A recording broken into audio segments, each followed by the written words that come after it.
بسم اللہ الرحمن الرحیم۔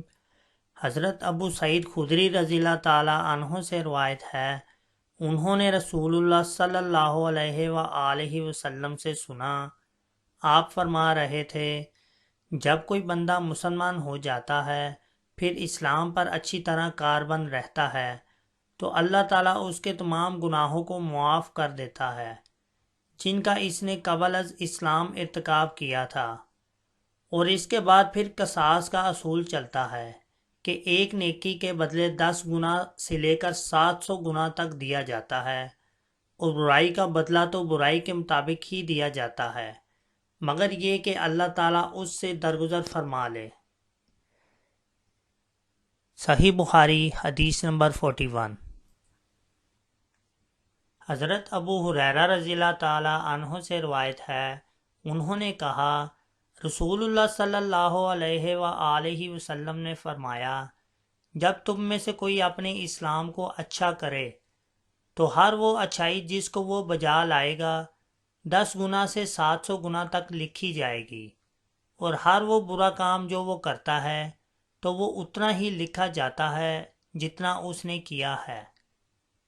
صحیح بخاری حدیث نمبر 42۔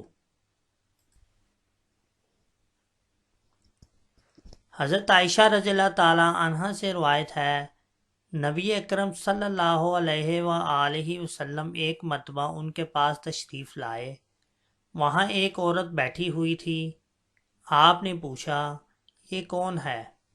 حضرت عائشہ رضی اللہ تعالی عنہ نے کہا، یہ فلاں عورت ہے، اور اس کی کثرت نماز کا حال بیان کرنے لگی۔ آپ نے فرمایا، رک جاؤ، تم اپنے ذمے صرف وہی کام لو جو ہمیشہ کر سکتے ہو، اللہ کی قسم اللہ تعالیٰ ثواب دینے سے نہیں اکتاتا، تم ہی عبادت کرنے سے تھک جاؤ گے، اور اللہ تعالیٰ کو سب سے زیادہ محبوب اطاعت کا وہ کام ہے جس کا کرنے والا اس پر ہمیشگی کرے۔ صحیح بخاری حدیث نمبر 43۔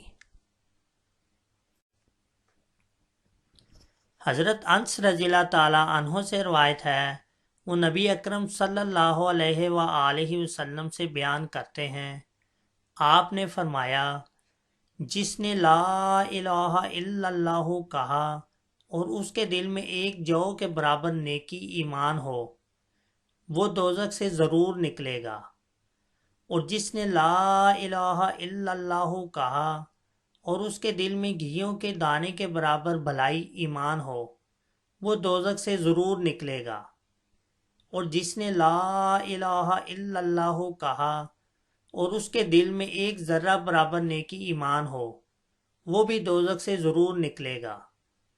صحیح بخاری حدیث نمبر 44۔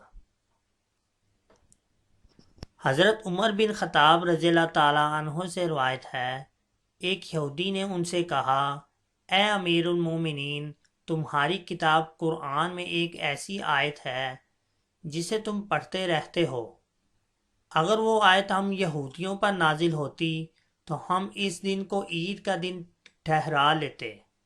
حضرت عمر رضی اللہ تعالیٰ عنہ نے کہا، وہ کون سی آیت ہے؟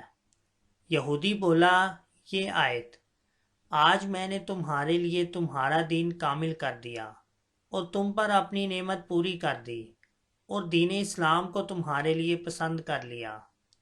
حضرت عمر رضی اللہ تعالی عنہ نے کہا، ہم اس دن اور اس مقام کو جانتے ہیں جس میں یہ آیت نبی صلی اللہ علیہ وآلہ وسلم پر نازل ہوئی۔ یہ آیت جمعے کے دن اتری جب آپ عرفات میں کھڑے تھے۔ صحیح بخاری حدیث نمبر 45۔ دوستو، حدیث مبارکہ دوسرے لوگوں کو شیئر کر کے ان کے علم میں بھی اضافہ کیجیے اور چینل سبسکرائب بھی کر دیجیے۔ جزاک اللہ۔